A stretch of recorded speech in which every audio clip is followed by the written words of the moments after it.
In the headlines, Niger State joins suit challenging Naira deadline as CBN dismisses claims of printing materials shortage.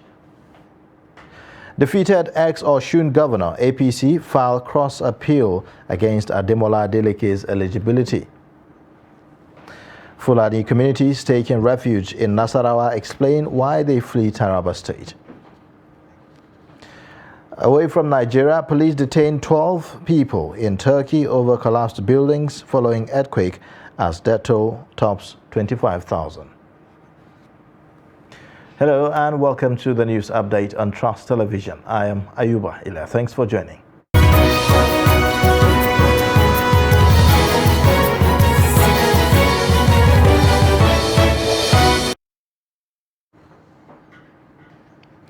And now the details. The Niger State government on Saturday revealed that it had filed a lawsuit against the federal government over the Naira redesign policy of the Central Bank of Nigeria at the Supreme Court.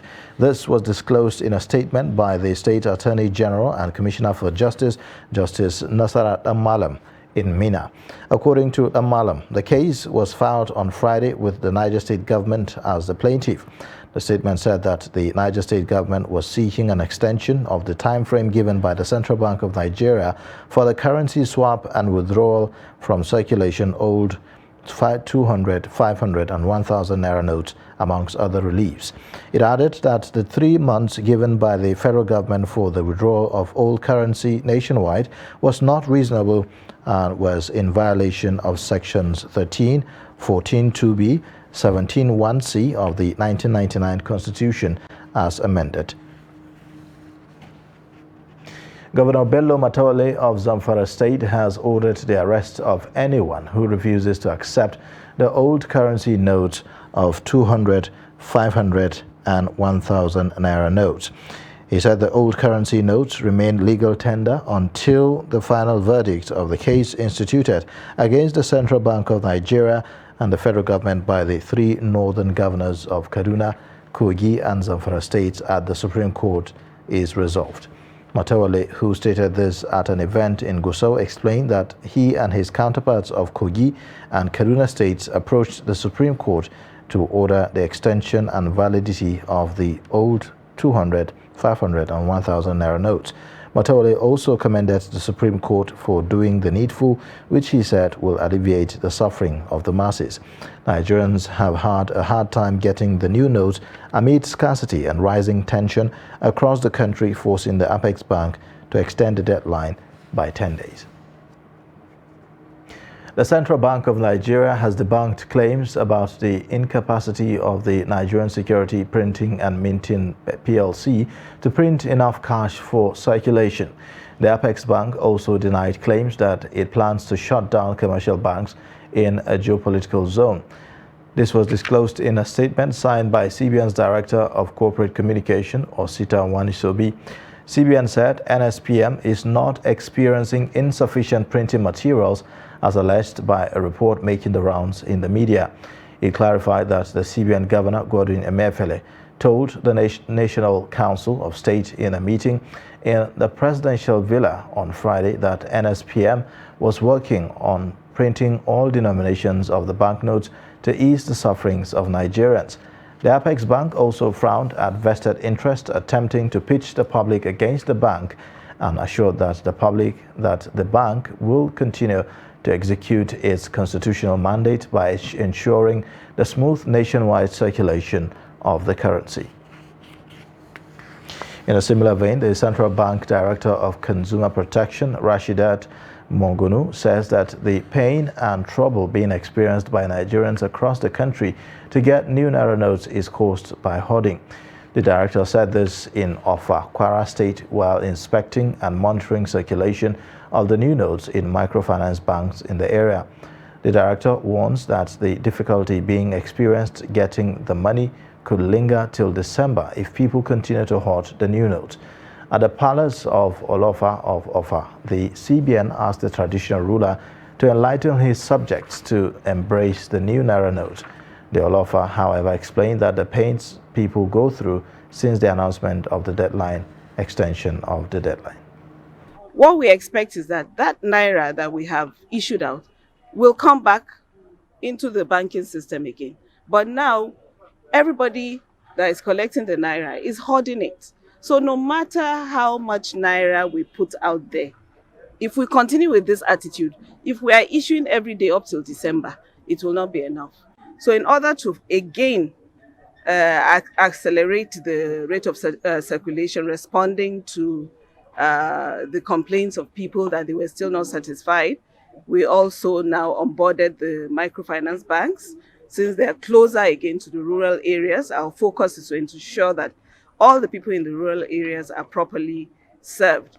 So, but the situation is going to get better by the time the deadline passes, and we know that we don't have any money to spend but these new naira notes and our 100 naira, 50 naira, and 20 naira that we have had. Everybody must bring out the money. So we just want Your Royal Highness to help us tell the people that they do not have any problem. They should have confidence in the government of Nigeria. I think it is better for the Central Bank if this policy must take place right now. They must derive a way to make the naira sufficient first.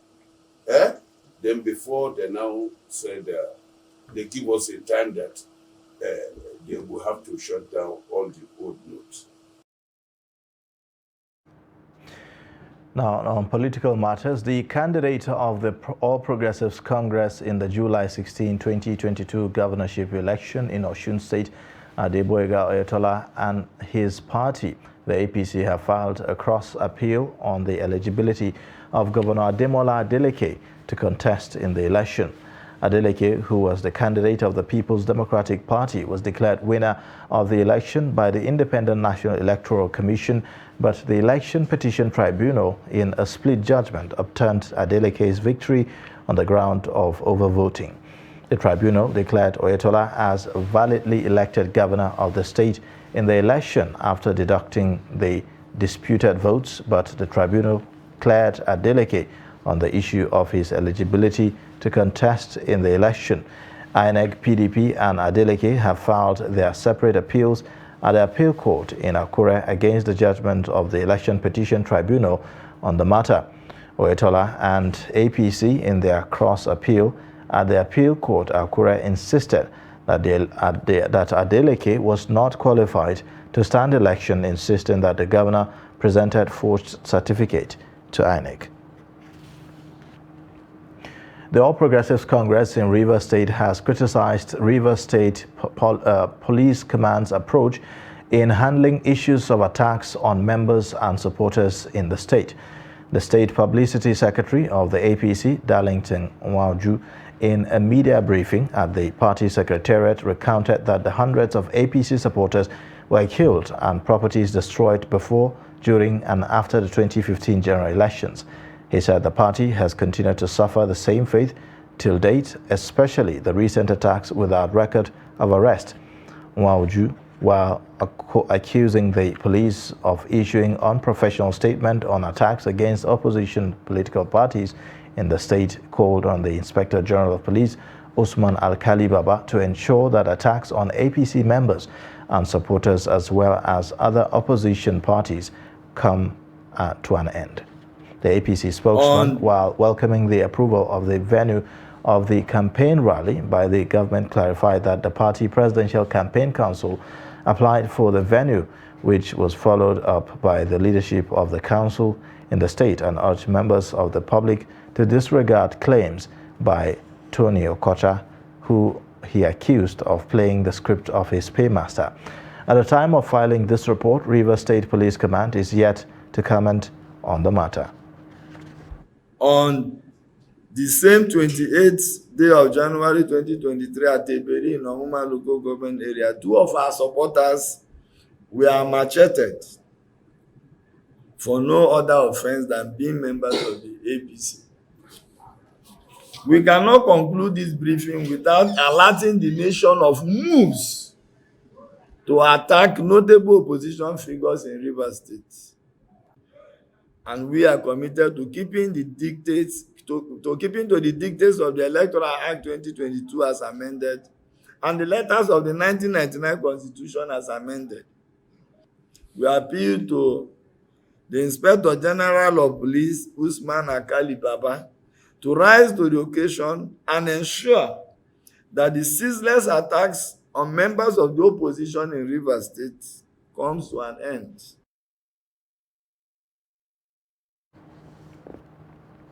The Lagos State Police Command has condemned the attack on Labour Party supporters in the state, saying that investigations into the incident have started. Some LP supporters were attacked during the party's presidential campaign rally in the nation's commercial center on Saturday. Hours after the incident, the Lagos Police Command spokesperson, Benjamin Hundeyin, described the attack as regrettable. The police spokesman said that the Jakonde Ward chairman of the Labour Party reported an attack on his party members at Ilason Division, where 4 persons were injured. While describing the attack as reprehensible, Hundeyin added that the DPO for Ilason Division has commenced preliminary investigations, while the SCID is to fully take over investigations. Now, one of the spokespersons for the All Progressives Congress APC Presidential Campaign Council, Bayo Onanuga, has accused the supporters of the Labour Party of causing massive traffic jams on the Lekki-Ekpe Expressway. Onanuga also described it as an uncivilized way to campaign in Lagos State. He disclosed this in a tweet on Saturday. Recall that the Labour Party presidential candidate Peter Obi held a campaign in Lagos on Saturday. The Tinubu-Shetima campaign spokesperson said that Obi chose to cause discomfort to Lagos residents via the campaign. Some Fulani communities from Bali and Gashaka, local government areas of Taraba State, have fled their homes after they claimed that they were under constant attacks by members of the state's vigilante group. Many of the victims had camped at motor parks in Jalingo and near the FCT before they moved to various states across northern Nigeria. Musa Luka reports. No kettle, no guts, and here we are being chased like chickens, for God's sake. Men crying, women scared, and children confused is the welcoming sight at the Mararaba Motor Park near Nigeria's Federal Capital Territory. All sleeping under harsh weather conditions, there is no shelter for the over 100 Fulani men, women, children, and the elderly who have fled Taraba State. The Mararaba Motor Park has become their new open residence after they claimed gunmen they describe as Taraba State Vigilante Group unleash horror on their communities in Gashaka and Bali local government areas. Killing and confiscating our cattle, even chickens. They kill both small children and adults. We don't know our offense. What is our offense? Please, if someone has committed an offense, that person should be identified from among us, but there is none. The vigilante came on bikes and some on foot. They started firing guns and confiscated our cattle. We fled, but our elder brother could not run. They took everything away, with him as well. Mieti Allah Cattle Breeders Association of Nigeria, MAGBAN, says it started around April 2022. April, May, June, July. Kidnappers attacking villages and kidnapping the people in the area of Gasol local government where I resident. So some group of people decided to blame one ethnic group of Fulanis called Bokolo. They say they are the people that are causing this type of problem. The Taraba State Police Command, however, says it is not aware that hundreds of Fulani have fled the state following the attacks. Regarding any chase or any attack on any Fulani community in Serti, Barua town in particular, the command have not received any formal reports, and as such, the command is aware that some Fulani settlements were chased or were attacked. Motor parks in Jalingo, the Taraba state capital, paint a contrary picture, with more Fulani women and children camped and awaiting their exit from the state. For many of the displaced Fulani, the Mararaba Motor Park near the FCT offered a brief respite before they were moved to various locations across the country. Musa Luka, Trust TV News, Abuja. You're watching the news update on Trust Television. Coming up shortly, we'll take a look at the Presidential Fertilizer Initiative. Details of this and more after the break. I remember this incident about you preaching where Obasanjo was there, I believe it's 2005, where it became as if you are opposed to the third term. Yes, third term, yes. But I put it nicely now, and I told Obasanjo doesn't want a third term. You people are pushing him and talking nonsense. You don't think putting it nicely will make it will make him happy? Yes, yes. But don't you think people see you as deliberately being a radical priest? I mean, because there is this tradition in the Catholic Church where you oppose power, you oppose corruption. Is it not a choice of making? No, it's not radical, but it is opposing what is bad now. We cannot settle for what is bad. We cannot settle for what is bad. And you don't have to be radical to say no to what is bad. So whenever we have a government policy which we think is not fair on the people, we cannot keep quiet.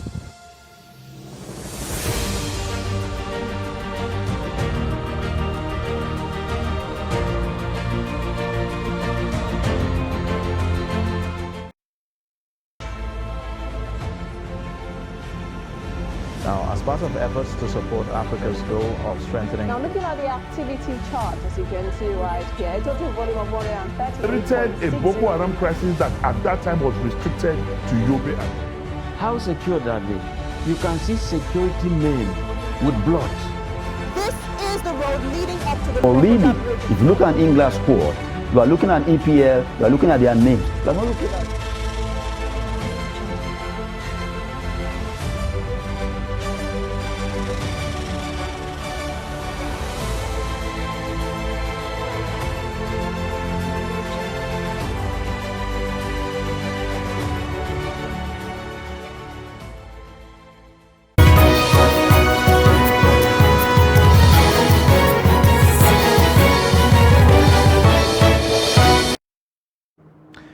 Welcome back. This is the news update on Trust Television.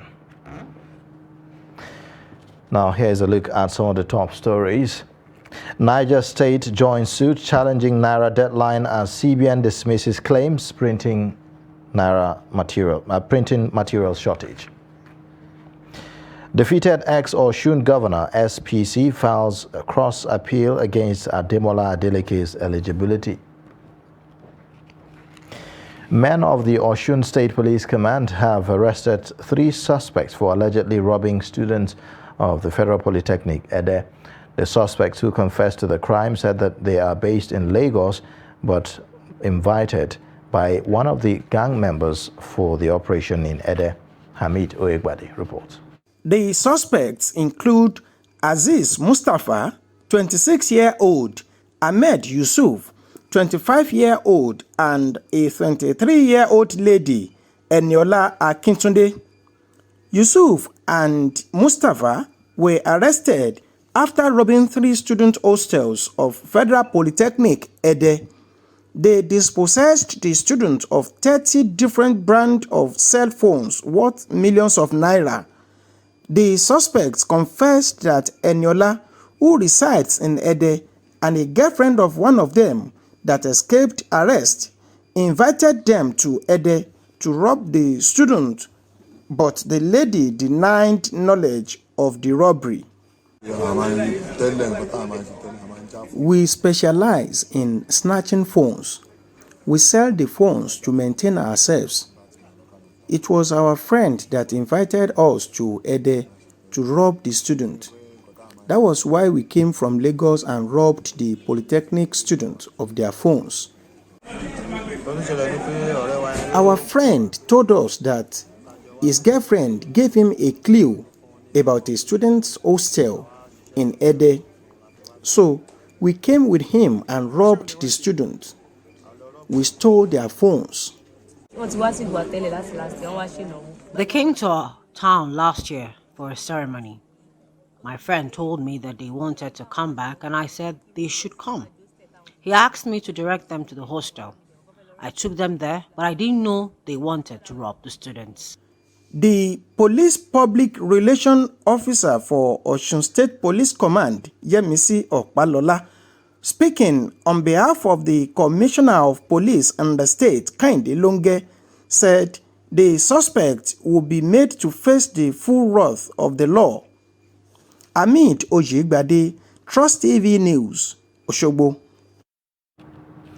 The Anambra Police Command has confirmed that gunmen killed 3 personnel on Friday in Ihiala local government area of the state. The confirmation was contained in a statement by the command's spokesperson, DSP Tochukwu Ikenga, on Saturday in Awka. Ikenga stated on Friday at about 2:40 p.m., police officers attached to Ihiala Area Command responded to a distress call along Isheke Road, Ihiala, and recovered 3 bodies of fatally wounded policemen. He said that the officers came under attack and their vehicle set ablaze by the armed men. The spokesman said that the deceased policemen were attached to the Explosives Ordnance Department, Delta Police Command. According to him, the trio were on assignment en route to Abia when they were attacked in Ihiala area. Now, he said that efforts are currently on to track the gunmen. As the country prepares for a new regime, we look into some of the legacy projects of President Muhammadu Buhari and how they affected the nation. The Presidential Fertilizer Initiative was born under the watch of the President and has successfully produced 60 million bags of fertilizer. Chamung Dabe reports. The Presidential Fertilizer Initiative was established in 2016 under the regime of President Muhammadu Buhari. The initiative was designed to allow for production of fertilizer in the country as well as subsidize the cost of the product. Executive Secretary, Fertilizer Producers and Suppliers Association of Nigeria, FEPSAN, Gideon Negedu, speaks on the hows and whys of the PFI. The PFI was a product of necessity. When government came in, President Muhammadu Buhari's government, they inherited a major debt. Government had concerns how sustainably they could manage the subsidies on fertilizers vis-a-vis the requirements of farmers that was expanding on a daily basis or on a yearly basis. There was a handshake between the private sector and the public sector to ensure that we catalyze or incentivize the private sector to produce or invest locally in fertilizer production capacities. President Muhammadu Buhari further supported the movement by engaging major producers of key raw materials and fertilizers in Morocco and Russia to ensure the attainment of economics of scale as well as discounts. That discount we have on those raw materials, it was hoped that would translate in lower prices or more affordable prices for farmers. We also engaged with a local producer, initially in Indorama and recently Dangote, to source what we call the urea fertilizers, which is also a requirement in blending. This is how it started. We started with about 2 blending plants. This was what was functional at the time when the program started in 2016. Now we are at about 72 blending plants all across the country. Pre-PFI, Nigeria was a net importer of fertilizer, and the initiative, which has been in existence for the past 7 years, has achieved much. The problem with importation was that you were restricted to just specific or generic blends. It didn't meet the specific requirement of farmers. We have our own special challenges here. We have our own crop requirements and nutrient requirements here as a country. So the PFI was able to solve that by ensuring that we have local capacity in the country to produce. The PFI has also been able to ensure that we are able to track fertilizer usage. You know where your fertilizers are coming from. When asked if the PFI would outlive the regime of President Muhammadu Buhari, the executive secretary said the initiative has transcended the government, adding that private sector players had since taken the bull by the horn. He said the PFI would last as long as there is the political will to keep the initiative going. Chamun Dabeng, Trust TV News, Abuja. Now, away from Nigeria, Turkish police have detained 12 people, including contractors, over collapsed buildings in the southeastern province following the huge quake that hit Turkey. At least 6,000 buildings collapsed after a 7.8 magnitude tremor hit the region, killing more than 25,000 people, sparking anger over the poor quality of housing. There are expected to be more detentions after the public prosecutor in Diyarbakir, one of 10 southeastern provinces affected by the quake, issued arrest warrants for 29 people on Saturday, state news agency reported. Turkey's Justice Ministry has ordered prosecutors in the 10 provinces to establish special earthquake crimes investigation offices.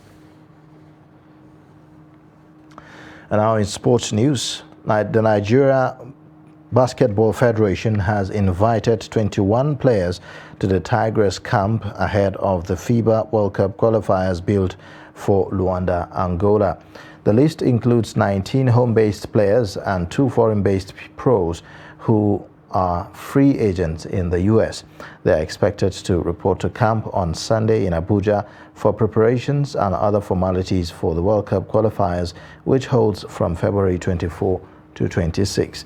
The camp is scheduled to hold from February 12 to 21 at the Indoor Sports Hall of the MKO Abiola Stadium, Abuja, with 5 slots up for grabs from the African qualifiers to the 2023 FIBA World Cup.